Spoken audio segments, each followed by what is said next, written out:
మొన్న 4వ తారీఖు ఎన్నికల కౌంటింగ్ అనంతరం ఈ కృష్ణా జిల్లాలో కానీ రాష్ట్రంలో అనేక మంది తెలుగుదేశం పార్టీ జనసేనకు సంబంధించినటువంటి నాయకులు కార్యకర్తలు వైఎస్ఆర్ కాంగ్రెస్ పార్టీ గ్రామ స్థాయి వార్డు స్థాయి మండల స్థాయి నియోజకవర్గ స్థాయి యాక్టివ్గా ఉండేటువంటి లీడర్స్ పైన ఉద్దేశపూర్వకంగా దాడులు చేస్తున్నారు.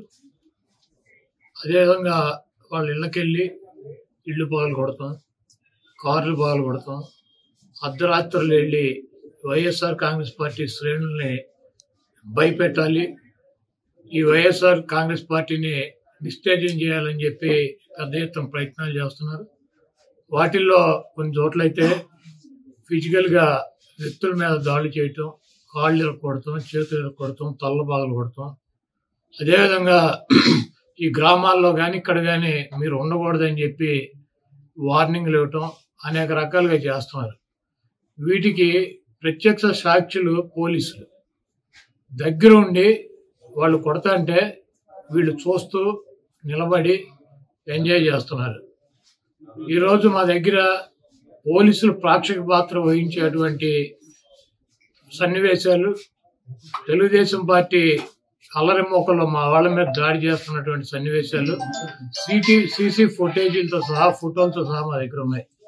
మేము ఎస్పీ గారికి కానీ లేదా లోకల్గా ఉన్నటువంటి పోలీస్ స్టేషన్లో కానీ కంప్లైంట్ ఇచ్చినా, ఒకవేళ మాకు ముందు సమాచారం ఉండి ఇలా గొడవ జరిగేటువంటి పరిస్థితి ఉందని చెప్పినా కూడా వాళ్ళు వచ్చి ప్రేక్షక పాత్ర వహించడం, అదేవిధంగా ఎటువంటి కేసులు కూడా కట్టినటువంటి పరిస్థితి లేదు.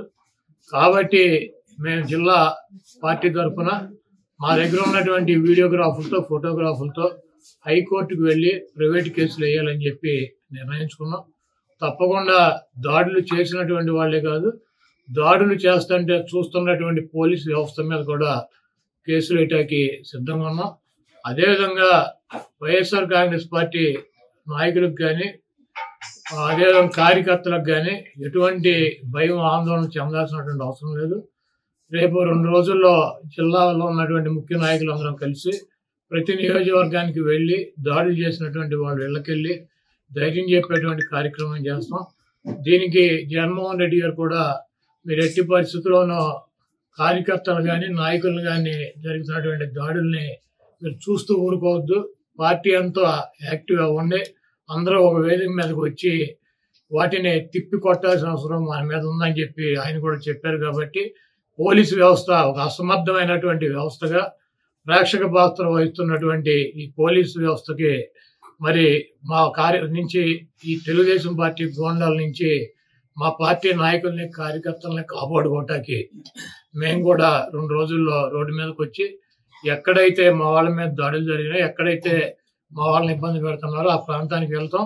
ఆ కాన్స్టిట్యున్సీకి కానీ ఆ జిల్లాకు కానీ సంబంధించినటువంటి నాయకులందరూ కూడా పాల్గొంటారు. ఆ నియోజకవర్గంలో ఉన్నటువంటి లీడర్స్ కానీ కార్యకర్తలు కూడా పాల్గొంటారు. తప్పకుండా లా అండ్ ఆర్డర్ ఇష్యూస్ కనుక వస్తే దానికి పోలీస్ వ్యవస్థే బాధ్యత వహించాలి.